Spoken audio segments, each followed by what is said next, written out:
الله الرحمن الرحيم. عن أبي هريرة رضي الله تعالى عنه مرفوعا: إن أول ما يحاسب به العبد يوم القيامة من قال له: ألم أصح لك جسمك فأروك من الماء البارد. رواه الترمذي وابن حبان والحاكم. وعبد الله بن أحمد في زواهد السلط، وابن معين في التاريخ والعلل، والخرائط في فضيلة الشكر. ان کتابوں میں اس حدیث کو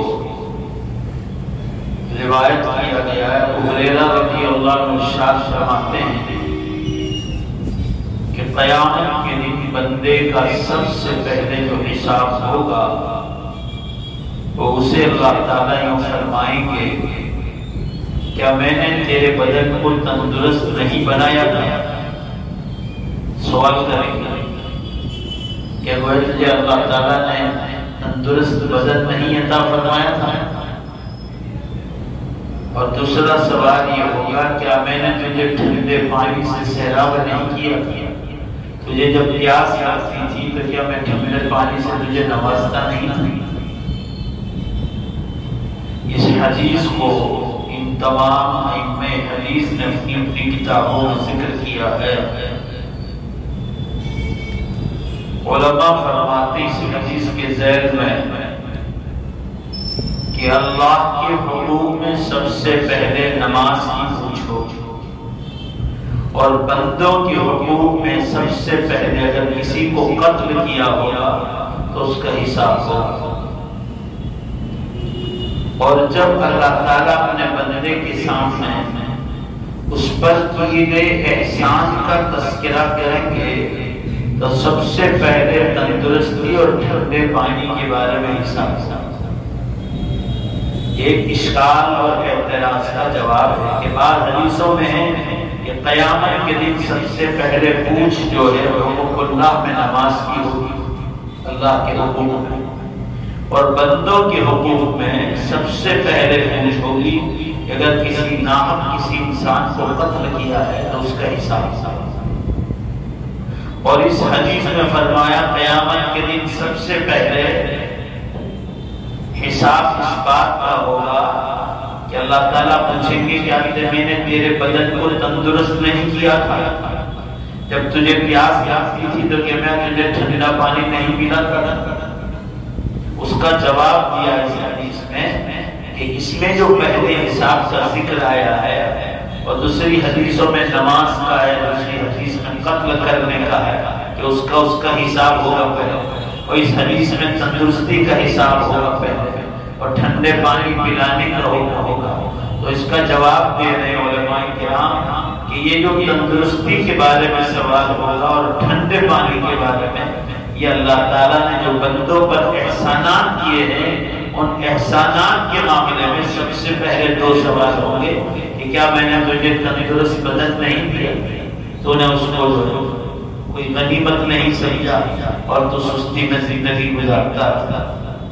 دوسرا سوال ہوگا کہ جب تجھے پیاس لگتی تھی تو میں تجھے ٹھنڈا پانی نہیں دیتا؟ تندرست بدن میں کھانا بھی آ گیا. جب آدمی کو حلال روزی ملتی تھی تو تندرست بدن بن گیا.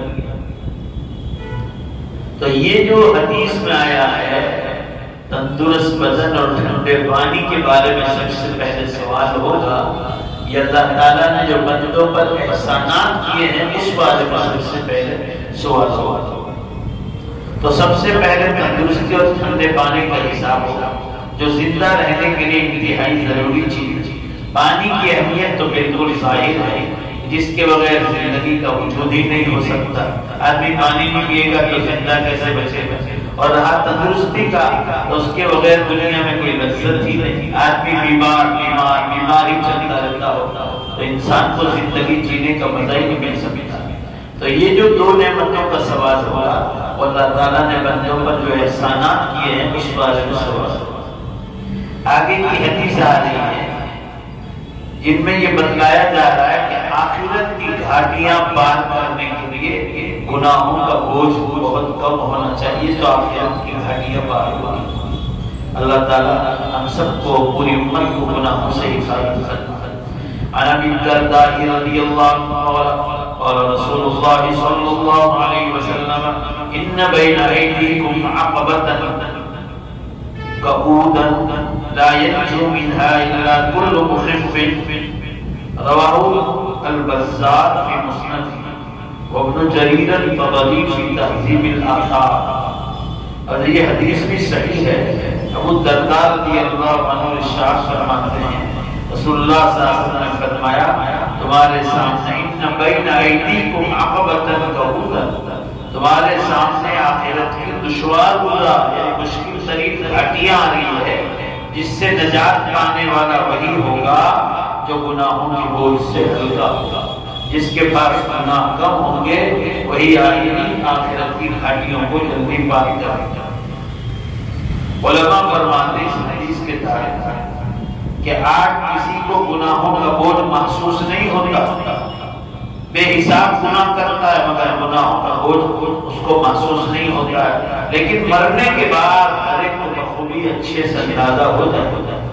نبی کریم صلی اللہ علیہ وسلم عالم غیب سے تعلق رکھنے والی غیر محسوس چیز کو محسوس انداز میں بیان کر دیا کہ ہر کوئی جانتا ہے کہ وہ شخص سفر کی تکلیفوں کو جلدی طے کر جاتا ہے جس کی گردن پر کوئی وزن نہیں۔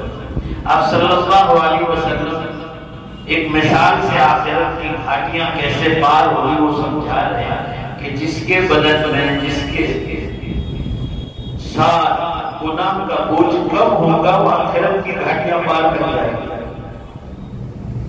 آخرت کا سفر کسی طرح گناہ کا بوجھ نظر نہیں آتا انسان، مگر حضور صلی اللہ علیہ وسلم ایک مثال کے ذریعے سمجھانا چاہتے ہیں جیسے کوئی مسافر آدمی سفر میں جا رہے ہیں، اس کے پاس سفر کا سامان بہت کم ہے تو اس کا سفر بہت تیزی سے آسانی سے پورا ہو جائے گا۔ سفر کا سامان کم ہے، اور اگر سفر میں سامان زیادہ ہوگا تو آپ اکیلے ہیں تو آپ کو دوسروں سے کی مدد لینی پڑے گی اور سفر میں تکلیف کا سبب ہوگا۔ فرمایا یہی معاملہ آخرت کا ہے، جیسے جس کے پاس سفر میں سامان کم ہے وہ آسانی سے سفر پورا کر لیتا ہے، اسی طرح جس کے بدن پر یا جس کی زندگی میں گناہ کم ہوں گے وہی آخرت کا سفر جلدی سے طے کر پائے۔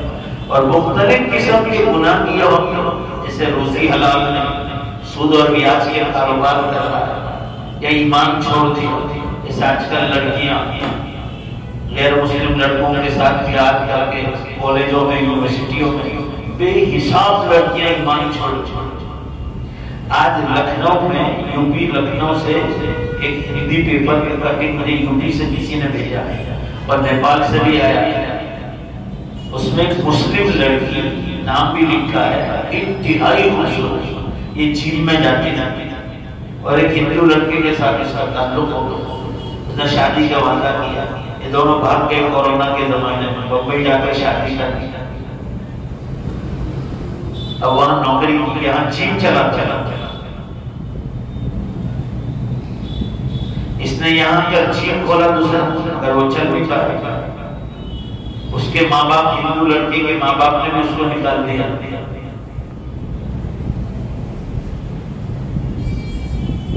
دونوں الگ کرائے کے مکان میں رہتے ہیں۔ اب اس کے پاس پیسہ نہیں، جب ظاہر آپ لڑکی کو لائے تو اس کو پیسے کی ضرورت پڑی تو بار بار چھوٹے موٹے جھگڑے ہو گئے، تو جہاں انہوں نے ٹریننگ لی تھی چین کی، اس کے دو دوست اور یہ تینوں نے مل کر اس کا گلا کھولا، تینوں لے گئے اس کو بہانے سے اور پھر اس کو نہر میں ڈال، تینوں پکڑا گئے ہوئے جیل۔ اب مسلمانوں سے کہتے ہیں تو ان کو برا لگتا ہے کہ لڑکیوں کو بالغ ہونے کے بعد لڑکوں کے ساتھ تعلیم مت دو، نہیں تو آپ کی بیٹیاں آپ کے ہاتھوں سے نکل جاتی، اور جو نہیں سنتے ہیں وہ جھٹکے کھا رہے ہیں۔ اللہ کے فضل سے پورے انڈیا میں ہمارا نیٹ ورک بے شمار لڑکیوں کو اللہ کے فضل سے جہاں وہ پتہ چل گیا کہ کلیکٹر نے آؤٹ کیا ہے کہ یہ لڑکی مسلم ہے، ہندو لڑکے سے شادی کرنا چاہتی ہے، فوراً ہم نے وہاں لوگوں کو پہنچایا تو بے شمار لڑکیوں کو الحمدللہ بچا یہ تماشا کر رکھا ہے۔ ایجوکیشن کے نام پر فتنے کر رہے لوگ، اتنی عقل نہیں ان ذمہ داروں میں۔ پھر کوئی راجکران کے نام سے بڑا بن کے بیٹھا ہے، کوئی جو ہے ایجوکیشن کے نام سے بڑا بن کے بیٹھا ہے، کوئی یہ سمجھتا میرے پاس بہت مال ہے تو لڑکیوں کو آزاد چھوڑ رکھا ہے۔ کیا ایجوکیشن آپ لڑکیوں کی کالج یونیورسٹیوں میں نہیں ملا سکتے؟ آپ ڈھونڈو ہندوستان میں کہاں لڑکیوں کی اسکولیں ہیں، کالجز ہیں، یونیورسٹیاں ہیں، وہیں پڑھاؤ، لینے بھی جاؤ، چھوڑنے بھی جاؤ۔ اتنی بھی سادہ عقل نہیں ہے کہ اپنی بیٹیوں کی کم از کم حفاظت کریں۔ لیجیے یہ مسلم لڑکی کو مار ڈالا، کتنے برے حالات چل رہے ہیں، باقاعدہ سازشیں ہو رہی تو بھی مسلمانوں کی آنکھ نہیں کھل رہی۔ اللہ تعالیٰ آمین اور سب مسلمانوں کو صحیح سمجھ عطا فرمائے۔ تعلیم سے کوئی منع نہیں کر رہا، مگر اللہ کے قانون کے ساتھ تعلیم دو تو یہ پریشانیاں پیش نہیں آئیں۔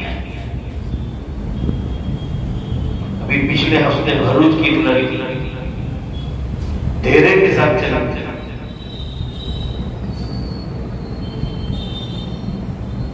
روز یہ دھندے ہوتے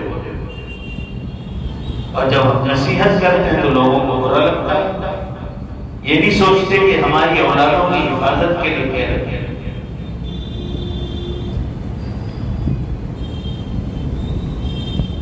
تو ایمان تک چھوڑ دینا تو کتنا بڑا گناہ، تو یہ لوگ جنت میں کیسے جا پائیں؟ اب ایمان کے بغیر تو جنت میں جا ہی نہیں سکتے، چاہے آپ دنیا میں کتنی بڑی پوچھ کر پوچھے۔ اللہ کے قانون میں لکھا ہے اور یہ آپ کی اولاد ایمان چھوڑ رہی ہے۔ پھر یہ حدیث میں آیا کہ جس کے گناہ کم ہوں گے وہی آخرت کی مشکل ترین گاڑیاں پار کر پائے۔ ایمان ہی نہیں ہوگا وہی پکڑے جا رہے ہیں کہ آپ کی اولادیں ایجوکیشن کے نام پر فکرے کرتے ایمان سے محروم ہو۔ اللہ تعالیٰ سب کو صحیح سمجھ عطا فرمائے۔ دوسری حدیث آئی کہ بہت زیادہ عبادت کرنے سے آدمی اپنے آپ کو دیندار نہ سمجھ سکتا۔ آپ نے عبادت کا پہلو مضبوط کیا، پھر حقوق العباد، آپ لوگوں کا پیسہ کھا رہے ہیں، لوگوں کا مال کھا رہے ہیں۔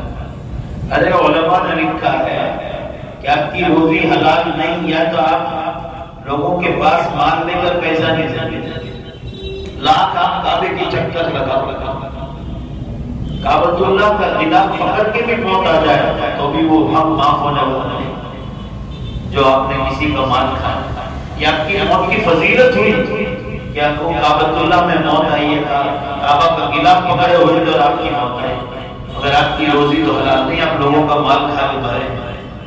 جنت میں جا ہی نہیں سکتا وہ شخص جب تک کہ مال کسی کا واپس نہ یا اس کے گھر والے اس کا ادا نہ کرنا۔ صرف عبادت سے آدمی جنت میں نہیں جائے گا۔ جو حدیث سنی آپ رسول اللہ صلی اللہ علیہ وسلم فرما رہے ہیں، انس رضی اللہ ذکر لنا رسول اللہ صلی اللہ علیہ وسلم قال ان فیکم قوما یتعبدون حتى يعجبوا الناس ويعجبهم انفسهم يبرقون من الدين كما يبرق السهم من الرمية۔ حضرت انس رضی اللہ عنہ سے روایت ہے نبی اکرم صلی اللہ علیہ وسلم نے فرمایا بے شک تم میں سے بعض لوگ اتنی عبادت کریں گے کہ لوگوں کو اور خود ان کو بھی تعجب ہونے لگے گا، یعنی بعض لوگ اتنی عبادت کریں گے مرد عورت اور ان کو خود کو تعجب ہونے لگے گا کہ ہم بہت زیادہ دین پر ہیں، لیکن وہ دین سے دور کہلائیں گے، ایسے ہی جیسے تیر شکار کو چیرتے ہوئے تیزی سے دوسری طرف سے نکل جاتا ہے۔ حدیث کا مطلب سمجھیے، بعض لوگ بہت زیادہ عبادت میں اپنی مثال آپ ہوتے ہیں، بہت زیادہ عبادت کرتے ہیں لیکن اسلام کے ساتھ اس کا کوئی تعلق نہیں ہوتا۔ مثال کے طور پر پہلی صدی میں بڑی بڑی جماعتیں نکلی جیسے خوارج، جو بڑے بڑے عبادت گزار تھے اور زاہد نظر آتے تھے لیکن ان کے عقیدے بیکار تھے، جہنم میں ڈال دیا۔ عبادت بہت کرتے ہیں. ایسے ہی جتنے بھی فرقے باطلہ ہیں، باطل فرقے جو جہنم میں جائیں ان میں بہت لوگ عبادت گزار، مگر ایمان فاسدہ، عقیدہ فاسدہ، ان کے عقیدے صحیح نہیں ہے، لہذا وہ جہنم میں جائیں گے. تو عبادت میں کچھ کام نہیں ہے. قرآن و حدیث میں شریعت اسلامیہ کی پوری وضاحت موجود ہے. اس میں خلافت اور امارت سے لے کر گھر کی سیاست کے قانون اور ضوابط موجود ہیں. نیز جن لوگوں نے نبی کریم صلی اللہ علیہ وسلم کی مقدس زبان پر لبیک کہا اور آپ کی آنکھ کے اشاروں پر جانوں کے نذرانے پیش کیے اور جانیں دے دی، اور جن لوگوں نے ہم تک شرعی احکام پہنچائے یا خلافت کی کرسی پر جلوہ افروز رہ کر مسلمانوں کی لگام اور باغدور سنبھالے رکھے، ان کے بارے میں مخصوص شرعی ہدایت بنانے کی ضرورت ہے. صرف کسی کی نماز روزے کے پابند ہونے کی وجہ سے دھوکے میں نہیں ہونا چاہیے، لیکن یہ ذہن نشین رہے کہ شریعت میں اعتدال کی حد تک، یعنی درمیانی درجے میں رہ کر عبادت زیادہ ہونے کو سراہا گیا، ان کی تعریف کی. یعنی آپ پوری زندگی صرف عبادت کریں اور آپ کے عقیدے بیکار، اللہ تعالیٰ کی ذات کے ساتھ، نبیوں کے ساتھ، فرشتوں کے ساتھ. یہاں ہے اپنی صورت میں شیعوں کی جماعت، وہ یہی کہتی ہے کہ امام صاحب کے پاس، مولانا صاحب کے پاس پیپر لکھوا لیتے ہیں اور پھر کفن کے اندر ہوتے ہیں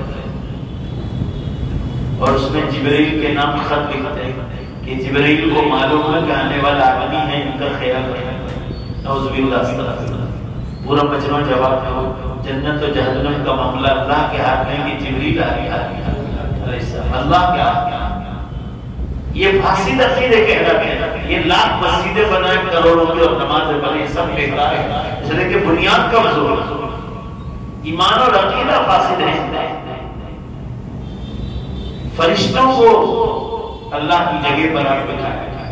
آج کوئی راندے سے کوئی بڑی عمر کی خالہ تعویذ لے کر وہ تعویذ کمپیوٹر پہ چھپی ہوئی، چاروں کونے میں لکھا ہوا تھا یا جبریل یا میکائیل، گھر میں سے اور کوئی تعویذ کرنے والے بابو نے دیا تھا اور فرشتوں سے مدد مانگی تھی. اس میں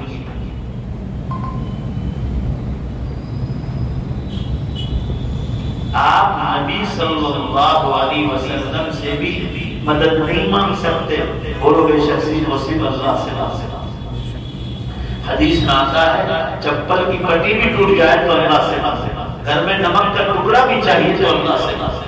یہ سب فاسد عقیدے ہیں کہ آپ مخلوق سے خدا کی جگہ مانگا. میں نے کہا کہ اس تعویذ کو پانی میں بھی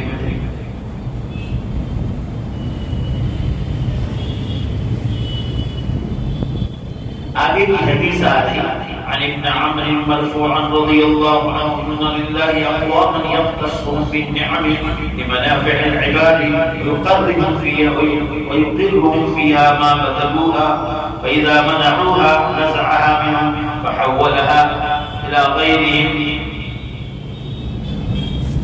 طبرانی نے اپنی اوسط میں اور ابو نعیم نے اپنے حلیہ میں اس حدیث کو ذکر کیا ہے، اور ابن عساکر نے اپنی تاریخ میں کہ عبداللہ ابن عمر رضی اللہ عنہ سے روایت ہے کہ نبی کریم صلی اللہ علیہ وسلم نے فرمایا کہ اللہ تعالیٰ اپنے بندوں کو نفع پہنچانے کے لیے کچھ لوگوں کو بطور خاص نعمتیں دیتا ہے. مجھے نعمتیں دی، آپ کو نعمت دی، دنیا کے ہر مسلمان کو اس لیے نعمتیں دیتا ہے تاکہ آپ بندوں کو نفع پہنچائیں. اگر وہ خرچ کرتے رہیں جو نعمتیں اللہ نے دی، اگر وہ خرچ کرتے ہیں بندوں پر تو نعمتیں ہمیشہ باقی رہتی ہیں. اگر وہ صدقہ خیرات کرنے سے رک جائیں تو اللہ تعالیٰ فرما رہے ہیں کہ میں ان سے چھین کر پھر وہ نعمتیں دوسروں کو دے دیتا ہوں، کیونکہ وہ نعمتیں میں نے اس لیے دی تھی کہ آپ بندوں تک پہنچائیں. علماء فرماتے اس حدیث کے ذیل میں کہ اللہ تعالیٰ نے لوگوں کو رزق فراہم کرنے کے دو انداز اختیار کیا.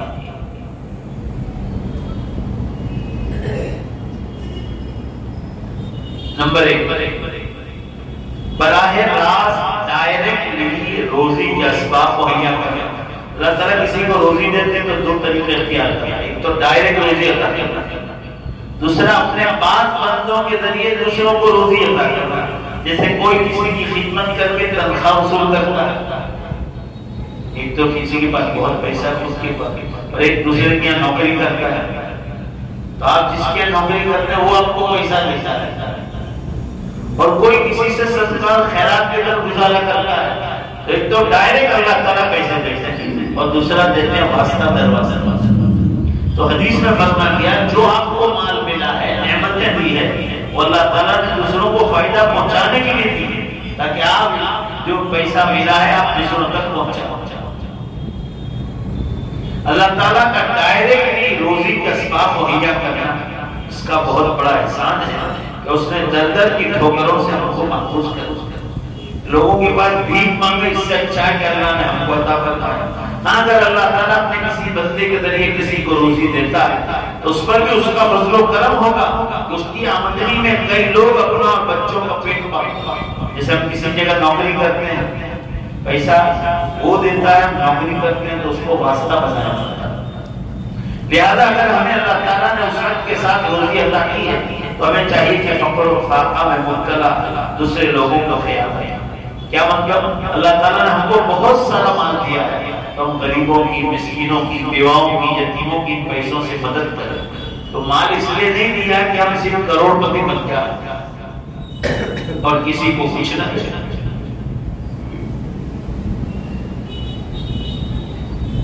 کیونکہ اس نیکی سے بہت بڑا اجر ملتا ہے جب ہم کو اللہ نے مال دیا اور وہ مال ہم دوسروں پر خرچ کرتے ہیں، اور پھر اس روزی میں اللہ تعالیٰ برکت بھی نازل کرتے ہیں کہ آپ بیواؤں کو، یتیموں کو، غریبوں کو، مسکینوں کو دیتے ہیں، اس میں اور خوب دیتے ہیں، مدرسے کے طلباء کو دیتے ہیں، اسکول میں پڑھنے والے بچوں پر خرچ کرتے ہیں، بیماروں پر خرچ کرتے ہیں، مسافروں پر خرچ کرتے ہیں، تو اللہ تعالیٰ آپ کو بے حساب روزی دیتے ہیں۔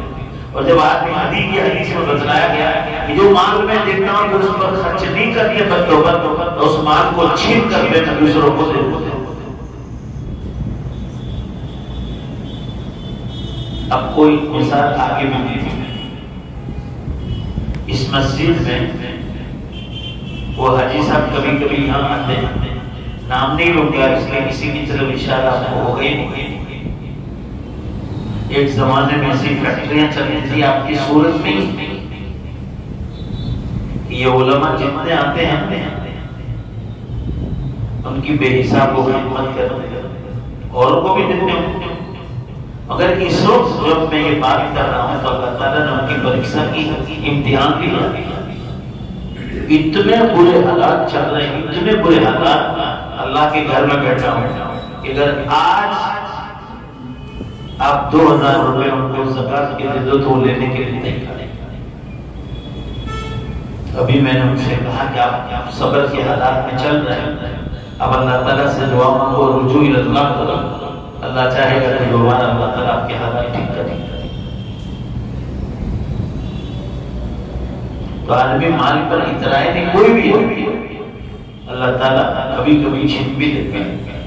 اس لیے حدیث میں فرمایا گیا کہ خوب اللہ کے راستے میں خرچ کرو، اس مال میں برکت بھی ہوگی جب آپ مسکینوں کو، یتیموں کو، بیواؤں کو، غریبوں کو خرچ کریں گے، مسافروں کو، دین کے دنیاوی تعلیم کے پڑھانے والوں کو، تو اللہ تعالیٰ اس روزی میں بہت برکت عطا فرمائے گا، وہ نعمت ہمیشہ باقی رہے گی۔ اس حدیث میں یہ بتایا گیا کہ کنجوسی نہ کرو، مال اللہ نے دیا ہے کہ آپ دوسرے بندوں کو پہنچاؤ۔ آگے کی حدیث آ رہی ہے کہ بعض لوگوں کو اللہ تعالیٰ نے اتنی عقل بھی ہوتی ہے کہ سامنے والے کو پہچان لیتے ہیں کہ کیسا ہے۔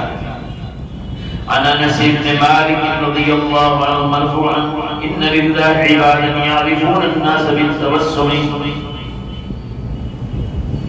اس روایت کو علامہ طبری نے اپنی اوسط میں اور قضائی نے اپنی کتاب میں ذکر کیا۔ حضرت انس رضی اللہ عنہ روایت کرتے ہیں کہ نبی اکرم صلی اللہ علیہ وسلم نے ارشاد فرمایا کہ اللہ تعالیٰ کے بعض بندے اپنی عقل اور سمجھ سے دوسرے لوگوں کو پہچان دیتے ہیں کہ یہ آدمی کتنے پانی پانی. نیک اور برے آدمیوں کے چہروں میں واضح فرق معلوم ہو جاتا ہے. آدمی نیک ہی کہ برا اس کے چہرے سے پتہ چلتا ہے. تو یہ خاص بندے ہیں جن کو اللہ نے ایسی عقل دی ہے کہ وہ پہچان دیتے ہیں کہ آدمی نیک ہے برا. ظاہری خوبصورتی اور رنگ کا کالا ہونا دوسری چیز اور چہرے کا نورانی ہونا اور نورانی نہ ہونا دوسری چیز. بعض دفعہ چہرہ بہت کالا ہوتا ہے مگر چہرے پر اتنا نور ہوتا ہے کہ وہ سامنے والا مومن اس کو پہچان لیتا ہے کہ یہ نیک ہے. اس کے چہرے پہ نور ہے. آج انڈیا میں ایک عالم دین کا انتقال ہوا دیوبند کے پاس گنگو شریف سے. حضرت مولانا غفران صاحب میں نے دین دنیا براڈ کاسٹ پہ رکھا. بہت بڑے عالم دین تھے تقریباً 65 سال کی عمر. چہرہ دیکھو اتنا نور یعنی زندہ تھے تب بھی بہت ایک ایک سنت کے پابند تھے. گنگو شریف میں اور ایک مدرسہ چلا. پہلے حضرت مولانا رشید احمد صاحب تنووی رحمۃ اللہ جو ہمارے قائلین ہیں ان کا مدرسہ ہے جامعۃ الرشید. دارالعلوم میں قرآن و حدیث پڑھاتے تھے پھر اپنا مدرسہ کھولا. آج ان کا انتقال ہو گیا. اللہ ان کی مغفرت فرمائے. اسی طرح مصر کے ایجپٹ کے بہت بڑے عالم شیخ یوسف القرضاوی جو پوری اسلامی دنیا کے بہت بڑے عالم ہیں اور کئی 100 کتابیں لکھی.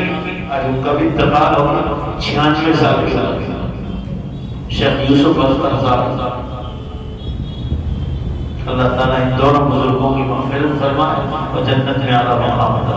اب چہرہ دیکھو تو آپ کو لگے کہ اللہ کے نیک بندے. اور یہ نور جو ملتا ہے انسان کو نیک اعمال سے ملتا ہے اور گناہوں سے بچنے سے ملتا ہے, حلال روزی کھانے سے ملتا ہے. اور سامنے والا مسلمان سمجھ لیتا ہے یہ آدمی اللہ کا نیک بندہ ہے یا نیک بندہ ہے.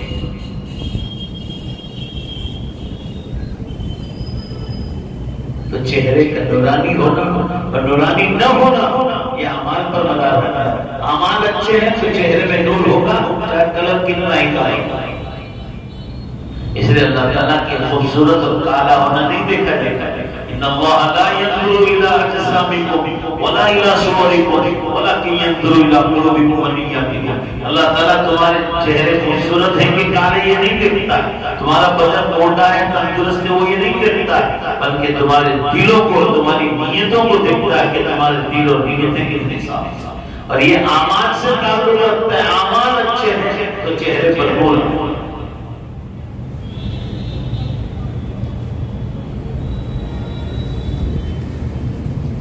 تو کچھ مسلمان ایسے ہیں جو دوسرے لوگوں کو چہرے دیکھ کر ان کے نیک ہونے کا یا ان کے برے ہونے کا یا مسلمان ہے کہ غیر مسلم ہے چہرہ دیکھ کر بتا دیتا ہے.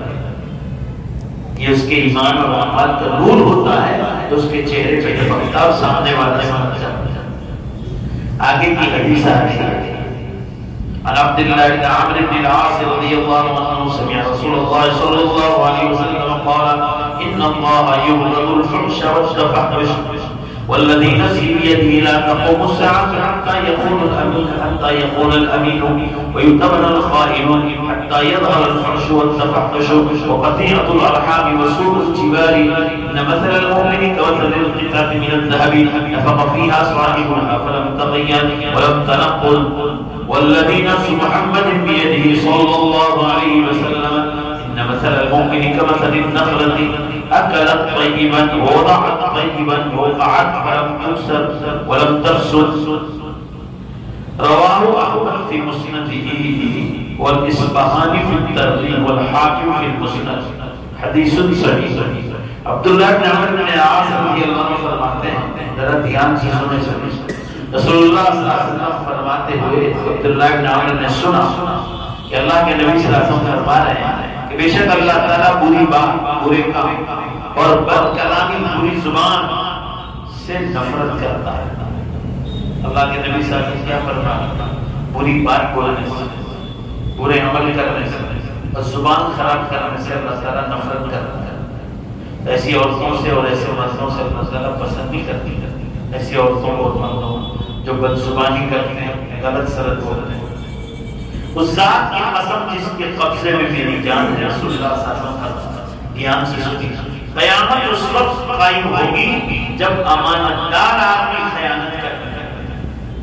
آج یہی دھندے ہوتے ہیں, جن کو امانت دار کہا جاتا ہے وہی خیانت کرتا ہے, اور جو خیانت کرتا ہے نالائق ہے اس کو امانت دار سمجھے جاتے ہیں. یعنی جس کی عزت کرنی چاہیے اس کی بے عزتی کی جا رہی ہے, اور جو بے عزت آدمی ہے اس کی عزت دی جا رہی ہے. قیامت سے پہلے اور یہ سب کچھ ہو رہا ہے. اور بری بات بولنے والے, رشتہ داروں کی رشتہ داری توڑنے والے, دھیان سے سنیے, اور پڑوسیوں کے ساتھ برا سلوک کرنے والے, جیسی بری باتیں منظر عام پر آ جائے گی تو سمجھ جانا قیامت ہے. یہ سب چیزیں ہو رہی ہو. امانت دار آدمی جو تھا وہ خیانت کرنے لگا ہے, اور جو خیانت ہے اس کو امانت دار لوگ سمجھتے ہیں. الٹا. بے شک مومن کی مثال سونے کے اس ٹکڑے کی طرح, سونا پیور گولڈ کہ مالک جسے دھوکنی دے کر دھوکنی میں رکھ کر بھوک مارتا ہے. سنار گرم کرتا ہے سونے, اس کو دھوکنی میں رکھتا ہے, پھر اس کو صاف کرتا ہے, لیکن اس میں تبدیلی کوئی نہیں آتی اور سونا اس میں کم بھی نہیں ہوتا. اس ذات کی قسم جس کے قبضے میں میری جان ہے. آگے سنی, مومن کی مثال شہد کی مکھی کے مانند. یہ بدماغی جو ہوئی ہے شہد کی مکھی, جس کو انگلش میں ہنی بھی کہہ رہے, مومن کی مثال شہد کی مکھی کے مانند ہے جو پاکیزہ اور صاف ستھری چیزیں کھانے, پاکیزہ رس نکالتی ہے ہمارے لیے جس کو ہم شہد کہتے ہیں, اور جس پھول یا پتی یا پتے پر بیٹھتی ہے وہ ٹوٹتا بھی نہیں اور خراب بھی نہیں ہوتا, نقصان بھی نہیں پہنچاتا. تو مومن کی مثال جو ہے شہد کی مکھی کی طرح, دوسروں کو فائدہ پہنچاتی ہے اور زور سے کسی کو نقصان پہنچاتی ہے. جس پتے پر یا پھول پر بیٹھتی ہے اس کو کسی کو نقصان نہیں پہنچے. حدیث کے ابتدائی حصے میں جن برے اعمال کی پیشین گوئی کی ہے, آج کے زمانے میں لوگ کسی نہ کسی درجے میں اس کے مرتکب ہو رہے ہیں. اللہ تعالیٰ محفوظ فرمائے ہماری سب کی حفاظت. کون سی جو اوپر ہو جائے, امانت دار لوگ خیانت کرنے لگیں, اور جو خیانت کر رہے ہیں لوگ ان کو امانت دار سمجھیں, بری باتیں بولیں گے, رشتہ داریاں توڑیں گے, پڑوسیوں کے ساتھ برا سلوک کریں گے. فرمایا سمجھ جانا قیامت ہے. حدیث کے آخری حصے میں دو مثالیں دے کر مومن کی تعریف کی گئی. حدیث میں مومن کی دو مثالیں, جس کی وضاحت یہ ہے کہ مومن سنجیدہ مزاج کا مالک ہوتا ہے. کوئی مجلس اس کی زندگی کے درد سے متاثر نہیں کر سکتا. یعنی مومن ہمیشہ سنجیدہ مزاج کا ہوتا ہے, وہ بری بات نہیں بولتا, برا کام نہیں کرتا, زبان خراب استعمال نہیں کرتا, کسی کی امانت میں خیانت نہیں کرتا. یہ مومن کی مثال ہے. اور دوسری مثال شہد کی مکھی کی طرح بتلایا کہ وہ ہر اپنے اور پرائے کے لیے مفید ثابت ہوتی ہے. شہد کی مکھی اپنے لیے بھی اور پرائے کے لیے بھی فائدہ دینے والی ثابت ہوتی ہے. اور وہ جہاں مرضی بیٹھ جائے کسی کو اس سے نقصان نہیں پہنچتا. ہر کوئی اس کے کردار عمل اور طرز عمل میں پسند کرتا ہے. اسے مومن ہوتا ہے جہاں بیٹھتا ہے اس کے ذریعے سے امت کو فائدہ ہوتا ہے, اس سے کسی کو نقصان نہیں پہنچتا. تو مومن کے ساتھ شہد کی مکھی سے دی ہے جو جیسے وہ دوسروں کو فائدہ پہنچاتی ہے, مومن بھی دوسروں کو فائدہ پہنچاتا ہے. اللہ تعالیٰ ان میں جو قیامت کی نشانیاں بیان کی ہیں ان سے ہماری سب کی حفاظت کرے. کھانا اب تو مسلمانوں یہ تو بہت برسوں سے ہو رہے. اب تو آپ دیکھو جھوٹ, شراب, جوا, ناچ گانا, دھوکہ بازی, لانچ رشوت, ظلم اور زنا کاریاں. ابھی ایک جگہ شادی ہوئی, اب سوچو ذرا قیامت کتنی قریب ہے اس کی مثال. ابھی شادی ہوئی تو ان کے گھر والے لڑکے لڑکیاں اتنے ناچے کہ اللہ تعالیٰ مسلمان اور پیسے اڑائے جانے والے لڑکیاں بھی، لڑکیاں سب ساتھ میں. اور جس لڑکے کی شادی ہوئی نا، سنو دھیان، اس لڑکے نے خواب دیکھا تھا قیامت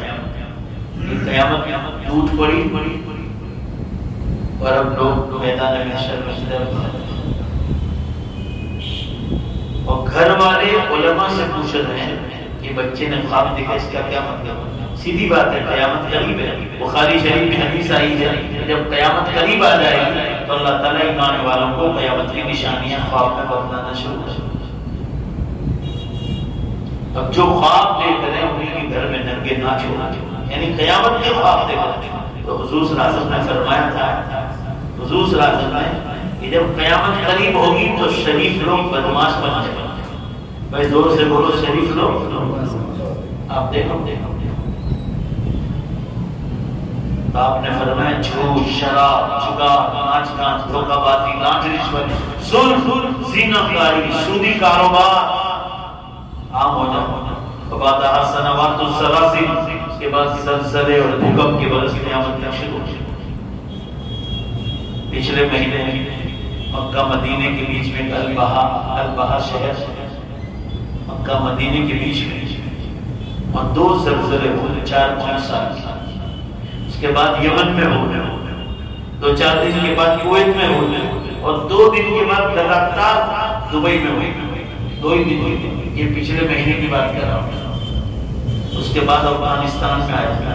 افغانستان میں تو 1200 آدمی شہید ہو گئے. اتنا ڈینجر زلزلہ.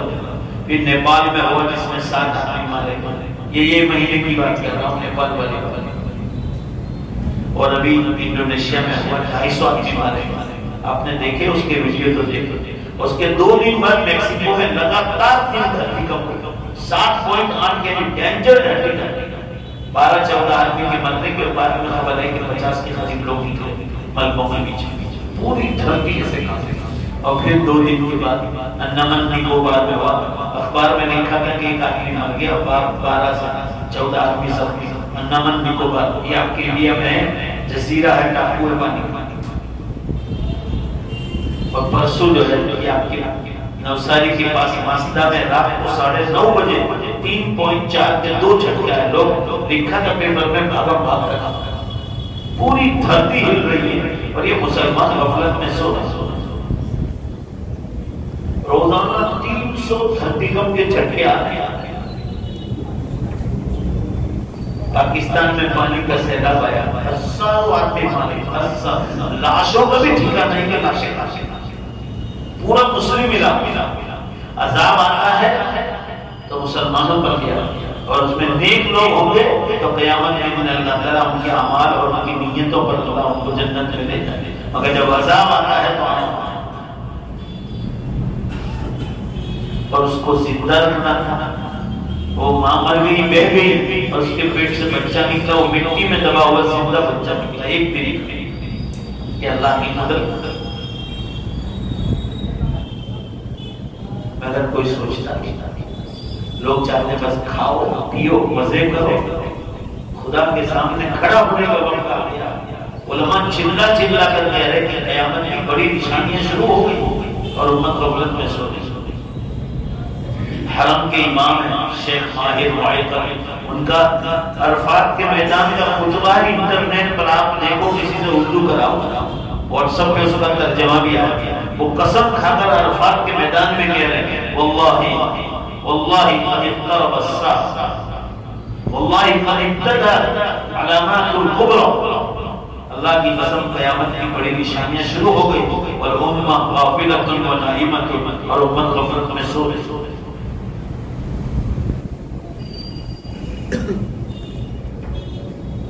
ٹائم میں سے برکت اٹھا دی گئی. بھائی زور سے بول سکتا ٹائم میں برکت ہے، اٹھا دی گئی. تو بھی آج کے مسلمان سوچنے کے لیے تیار ہے. میں پچھلے ہفتے یہاں 4 بچوں نے نازلہ قرآن ختم کیا. وہ ایسا لگ رہا ہے کہ ہفتہ ہوا، ایسا لگ رہا ہے کل ختم کر رہے تھے اور آج دوسرا دن. اتنا فاسٹ ٹائم جا رہا ہے. یعنی اللہ تعالیٰ حدیث میں علماء نے لکھا ہے مثال کے ذریعے سے. علماء نے مثال دی جیسے مچھلی مارنے والا جال پھینکتا ہے، اور جب مچھلی اس کے جال میں پھنس جاتی ہے تو دھیمے دھیمے جال کو اپنی طرف کھینچتا ہے کہ شکار میرے ہاتھ میں آ گیا، پھر اس کو ہاتھ سے پکڑ لو۔ یہی حال علماء نے اس حدیث پر چشمہ کیا ہے کہ جب ٹائم میں برکت ختم ہو جائے تو سمجھ لو کہ انسان نام کا شکار اللہ کے ہاتھ میں آ گیا ہے، اس کو اپنی طرف کھینچ رہا ہے، اور قیامت کے دن ایک دم اس کو ہاتھ میں پکڑ کہ لاؤ میری زندگی کا حصہ۔ ہم تو امت کو جگا رہے ہیں کہ بھائی سوئی امت جاگو، کوئی ڈرا نہیں رہا ہے، ڈرانے والی ذات تو لگا ہے۔ یہ تو لوگ اپنے آپ سے لگاتے ہیں کہ علماء ڈراتے ہیں، بھائی ڈرانے والی ذات تو زور سے بولو کون ہے؟ اللہ کی ذات۔ ہم تو امت سوئی امت کو جگا رہے ہیں کہ وہاں کیا لے کر جاؤ گے آپ یہاں سے دبئی جاؤ، 100 روپے نکالے ایئرپورٹ پر اور کہا چائے جائے، وہ منع کرے گا آدھی یہ تو انڈیا کا روپیہ ہے، دبئی ہم کو تو یہاں دبئی کا دینار چاہیے تھا، جب نہیں ہوگا تو چائے بھی نہیں ملے۔ جب انڈیا کا روپیہ دبئی میں نہیں چلتا ہے تو یہ دنیا میں جو گناہ ہو رہے ہیں، بیکار کے دھندے ہو رہے ہیں، دین کے معاملے میں غفلت ہو رہی ہے، زور سے بولو بھائی، زور سے جواب دو، کیا اللہ کے بارگاہ میں کام ہے؟ نہیں کام ہے۔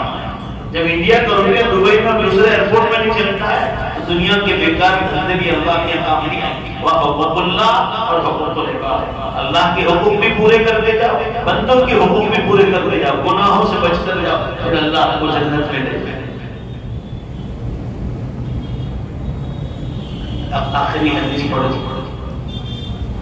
عن ابي ابي بن كعب رضي الله عنه قال قال رسول الله صلى الله عليه وسلم ان مطعم ابن ادم قد ضرب للدنيا مثلا فانظر ما يخرج من ابن ادم وان فزحه وملحه قد علم الى ما يصير۔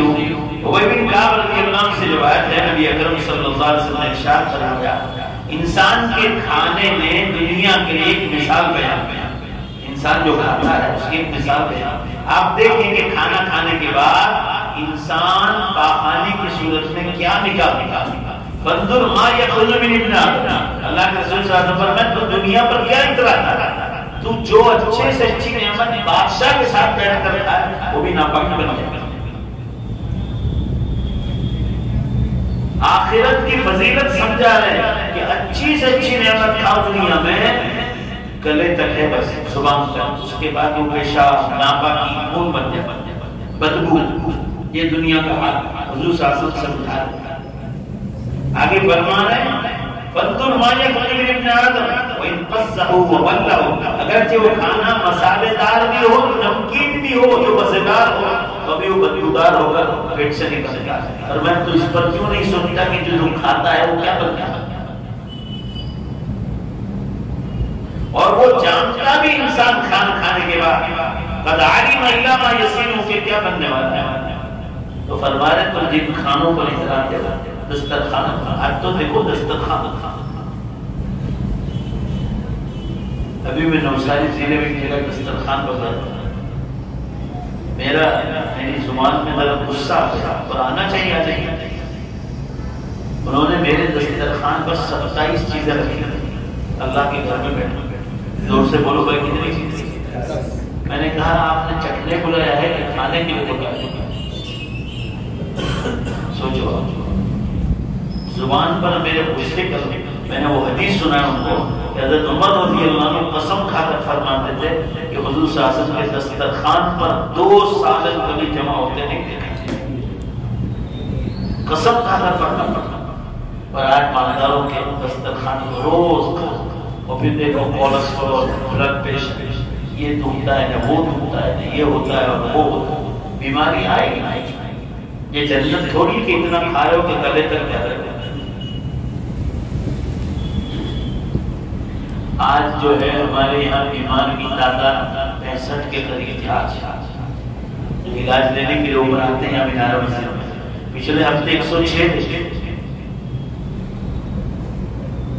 آپ سوچو زیادہ تر میرے یہاں جو آتے ہیں خطرناک بیماریوں کے لیے، جس کی آنکھ کام نہیں کرتی، کان بالکل کام نہیں کرتی، بال بالکل اتر گئے، گھٹنوں کے درد ہیں جن میں ڈاکٹروں نے آپریشن کے لیے کہا، یا کمر کے درد ہیں، ڈسک پھٹ چکی، جن کو ڈاکٹروں نے یہ کہہ دیا تھا کہ آپ کو اولاد نہیں ہونی. عام بیماریوں کے لیے کوئی نہیں ہو تو ڈاکٹروں نے کیا آسانی سے ہو جاتا ہے, سردی بخار ہے یہ وہ چیز. یہ ہمارے کھانوں کی وجہ سے اللہ تعالیٰ نے عقل دی ہے, استعمال کرنا چاہیے. اور یہ چیزیں دین کے راستے سے ہم کو سب سکھلایا. حضرات صحابہ فرماتے ہیں کہ آپ صلی اللہ علیہ وسلم کے گوشت میں ہمیشہ ہم نے دودھی دیکھی, گوشت کے ساتھ دودھی دیکھی ہم نے. ابھی سائنس والوں نے ریسرچ کیا کہ گوشت میں کولیسٹرول, خاص کر کے پچھلی جو ہے پچھلے سال رمضان سے پہلے حدیث آئی تھی جس میں کہ گائے کے دودھ میں شفا ہے. زور سے بولو, گائے کے دودھ میں اور گائے کے گوشت میں بیماری ہے. اور آج وہ بیماری تحقیق ہو گئی, اس میں خون گاڑھا جاڑا جس کو کولیسٹرول کہتے ہیں اس کے بنانے کی طاقت, پھر آدمی کے نسیں بلاک ہوتی ہے, پھر ہارٹ کا پیشنٹ بنتا ہے, پھر دوسری نس بلاک ہوتی ہے. اس لیے آپ ساتھ گوشت کے ساتھ ہمیشہ دودھی کھاتے ہیں. اور ابھی سائنس والوں نے ریسرچ کیا کہ دودھی میں کولیسٹرول کم کرنے کی طاقت ہے. اس لیے آپ صحابہ نے دیکھا کہ گوشت کے ساتھ ہمیشہ دودھی کا ساتھ مکس کر کے, مگر عقل نہیں ہم لوگ. اب تو تلے ہوئے کھاتے, تلے ہوئے 2 کلو یہاں ایک پیشنٹ آئے 32 سال کی عمر, کہ آپ کو نصیحت کر رہا ہے کھانے میں احتیاط کرو. 32 سال کی عمر, پورے ٹراویلز میں یہاں بھی نام لے لو کہ صورت میں کہاں ہے تو آپ فوراً سمجھ جاؤ, یار کسی کو کہو تو اس کو خبر پڑ جائے گی, اس لیے میں نام نہیں لوں. جو بات کہوں گا سچ کہوں گا, اگلا کے گھر میں اس کو پہلے پریشر کی بیماری ہے.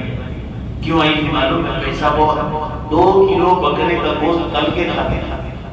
اس نے جو کہا وہی میں آپ کو تل کے, جیسے بچے تلتے ہیں اس طرح 2 کلو روز. اور پریشر آیا, خون گاڑھا ہو گیا, کولیسٹرول ہوا. میں نے دوائی تو دی, میں نے کہا شرط ہے کہ آپ 1 مہینے تک گوشت نہیں کھائیں گے تو آپ کا پورا کولیسٹرول نکل جائے گا. 21 سے 25 دن میں نکل جاتا ہے. اگر انہوں نے وہ عادت چھوڑی تھی, علاج تو شروع کیا, تھوڑا کنٹرول رہا, اگر ادھر سے واپس کولیسٹرول بڑھتا, ایسا زوردار سٹروک آیا کہ ابھی ایک ہاتھ اور ایک پاؤں ایسے لنگڑا کے چلتا ہے, پیرالائسس ہو گئی. بہت زوردار سٹروک آیا. میں نے منع کیا تھا کہ 1 مہینہ آپ کھا ہی نہیں سکتے. آپ سمجھا رہے کہ جب کھانا کھاؤ تو عقل سے کھاؤ, کہ آپ جو کھا رہے ہو پیشاب اور ناپاکی بننے والا ہے, ایسا نہ بھرو کہ گلے کرے. اس لیے آگے حدیث صحابی نقل کر رہے ہیں کہ کسی آدمی نے, یہ حدیث ہے ترمذی, تو سن لو آپ, حدیث بیان کرنے والے مقداد بن مالک کرب رضی اللہ عنہ, آخری حدیث پڑھ لو. آپ صلی اللہ علیہ وسلم فرمائیں کسی آدمی نے کوئی برتن اپنے پیٹ سے زیادہ برا نہیں بنا. دنیا میں جتنے برتن ہیں سب سے برا برتن وہ جو انسان کا پیٹ ہے. انسان اس کو اوپر تک بھرتا ہے. آدمی کے لیے چند لقمے ہی کافی ہے زندگی گزارنے کے لیے, جو اس کی پشت کی ہڈی کو سیدھا رکھے. اگر زیادہ ہی کھانا ضروری ہو تو پھر پیٹ کا تیسرا حصہ اپنے کھانے کے لیے رکھو, دوسرا حصہ پانی کے لیے رکھو, اور تیسرا حصہ سانس لینے کے لیے. آپ صلی اللہ علیہ وسلم نے فرمایا تندرست رہنا ہے. بھائی ذرا زور سے بولو, کتنے حصے بنا ہے پیٹ میں؟ ایک میں کھانا, نچلے حصے, اس کے اوپر والے حصے میں پانی, اور تیسرے کی سانس آنے جانے. اور ہم لوگ جو سانس کا حصہ ہے اس میں بھی کھانا بنانا, یہ بیماری ہونی. تندرستی اللہ کی بہت بڑی نعمت ہے. ابھی تو پہلی حدیث آئی کہ اللہ تعالیٰ قیامت کے دن اللہ نے جو احسانات کیے بندوں پر, مردوں پر, عورتوں پر, ان میں 2 سوال پہلے ہوں گے احسانات کے معاملے میں, کہ تندرستی میں نے دی تھی, اور تندرستی کہاں تمہیں گزاری, ایک. اور دوسرا سوال ہوگا کہ تیرے جینے کے واسطے. بھائی تندرست بدن اسی وقت ملے گا جب کھانا اچھا ہو, کھانا ملے گا تو کھانا تو آئی گیا اس کی. اور دوسری نعمت کے بارے میں سوال ہوگا کہ ہم نے تجھے پیاس لگی تھی تو میٹھا ٹھنڈا پانی دیا تھا, اس کا حساب تو ہونے والا. گرام پنچایت ہم سے حساب مانگتی ہے, تعلقہ پنچایت ہم سے حساب مانگتی ہے, سورج ضلع پنچایت ہم سے حساب مانگتی ہے. بھائی ذرا زور سے بولو, نگر پالیکا مانگتی ہے کہ نہیں, کہ اپنی خالہ کا گھر ہے کہ معاف کرنا. بولو بھائی زور سے بولو, مانگی. پانی والے پانی کا بل مانگتے ہیں، لائٹ والے لائٹ کا بل مانگتے ہیں، گیس والے گیس کا بل مانگتے ہیں۔ اللہ تعالیٰ فرما رہے میں نے تو تم کو پیدا کیا ہے، زور سے بے شک بولو مجھے بھی زندگی کا حساب مانگنے کا حق ہے۔ اللہ تعالیٰ ہم لوگوں کو عمل کی توفیق عطا فرمائے۔ وآخر دعوانا الحمدللہ رب العالمین۔ باہر چلا آج کا ہماری مسجد میں چندہ ہے، حیدرآباد سے مولانا تشریف لائے ہیں، میں ان کو اچھے سے جانتا ہوں، دارالعلوم سبیل السلام، یہاں دور حدیث تک تعلیم ہے، بخاری شریف اور دارالفتہ بھی ہے، بچے جو ہیں مفتی بھی بنتے ہیں، اور طلبہ کی تعداد اس وقت جو ہے 930 یعنی 1000 کے قریب، اور مدرسے کا سالانہ خرچ 2 کروڑ کے قریب ہے۔ لہذا تمام حضرات سے گزارش ہے کہ آپ حضرات الحمدللہ زکوٰۃ خیرات سے بھرپور تعاون فرمائیں۔ اللہ ہمارے عطیات کو قبول فرمائے۔ درود شریف پڑھنے کو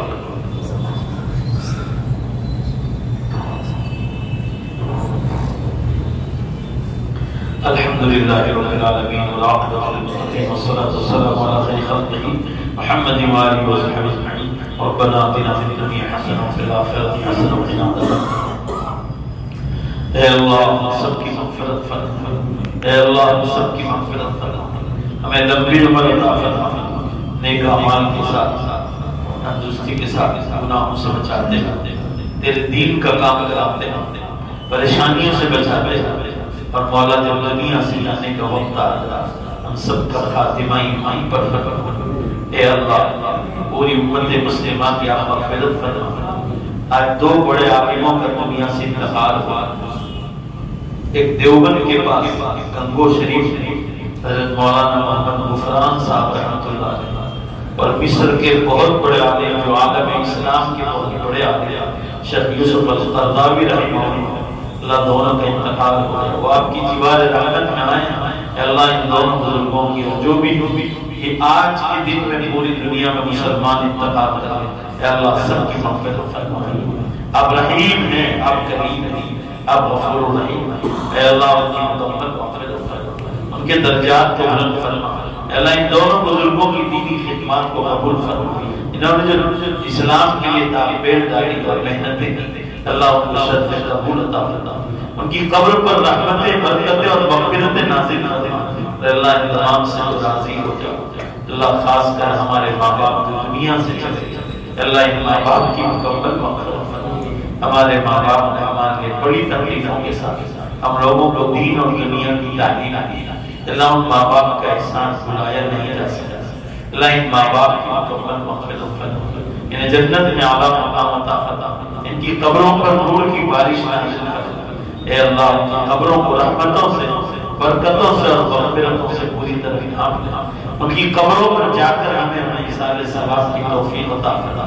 اللہ آج کی امت سویل کے دن قبرستان جاتے ہیں، حضور صلی اللہ علیہ وسلم ہفتے میں 2 بار جاتے ہیں، اس امت کو کم از کم 1 بار جانے کی توفیق عطا فرما۔ 2 بار جانے سے سنت ادا ہوتا، اے اللہ قبرستان جانے سے آخرت کا فکر پیدا ہوتا۔ آدمی یہ سوچتا ہے کہ ہم بڑی بڑی مجھ والے قبروں میں سو گئے تو ہماری تو مجھ ہی نہیں، ہماری کوئی حیثیت۔ اے اللہ اپنے فضل و کرم سے آخرت کی تیاری کی توفیق عطا فرما، ہمارے بدن سے ظاہری باطنی تمام بیماریوں کو نکال پھینک کر ہمیں ظاہری تندرستی بھی عطا فرما اور روحانی تندرستی بھی عطا فرما۔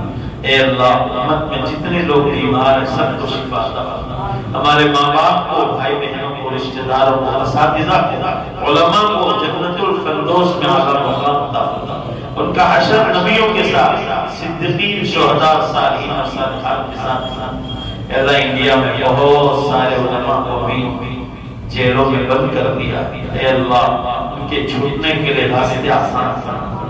مولا ہم کریں گے تو کچھ نہیں ہوگا، یا ہوگا تو ادھورا ہوگا، اور میرے رب رحیم جو سب کا مالک ہے آپ کریں گے تو پورا ہی کریں گے۔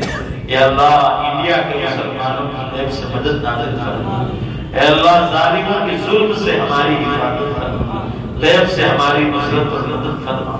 جتنے بھی علماء اور دین کے داعی جیل میں ہیں سب کے چھٹکارے کے راستے عطا فرما، نکلنے کے لیے انہیں راستہ عطا فرما۔ اے اللہ راہیں ہموار ہیں، حضرت مولانا کلیم صدیقی صاحب اور بہت سارے علماء مسلمان ذمہ دار پکڑے گئے، اللہ ان سب کی چھٹکارے کے راستے پیدا فرما۔ الہ العالمین کے گھر والوں کو صبر جمیل عطا فرما۔ اے اللہ جلد سے جلد ان کو جیل خانوں سے چھٹکارے عطا فرما۔ الہ العالمین اپنے فضل و کرم سے ہماری سب کی حفاظت فرما۔ اے اللہ پورے انڈیا کے ہندوستانیوں کے لیے تو غیب سے پوری مدد نازل فرما۔ اے اللہ یہ سب حالات ہمارے ایمان اور اعمال کی کمی کی وجہ سے امت کو آخرت کا فکر نصیب کر۔ قیامت کی بڑی نشانیاں شروع ہو گئی اور یہ امت غفلت میں سو رہی، روزانہ 300 دھرتی کم ہو رہے، ٹائم میں سے برکت اٹھا دی گئی۔ اب سردی کا موسم آئے گا، ہر سال نومبر دسمبر میں بغیر موسم کے بارشیں ہوئی، یہ سب قیامت کی علامت ہے۔ اے اللہ یہ امت غفلت میں سو رہی، امت کو جاگنے کی توفیق عطا فرما۔ ہمارے گھروں میں بیٹیاں اور بیٹوں کی شادیاں باقی، پوری میں سب کے نکاح کے اچھے رشتے نصیب فرما۔ جو بے اولاد ہیں انہیں نیک صالح تندرست اور خوبصورت اولاد عطا فرما۔ پریشان حالوں کی پریشانیوں کو دور فرما۔ جن کے گھروں میں جھگڑے ہیں آپس میں محبتیں نازل فرما۔ ہماری دعاؤں کو اپنے فضل و کرم سے قبول فرما۔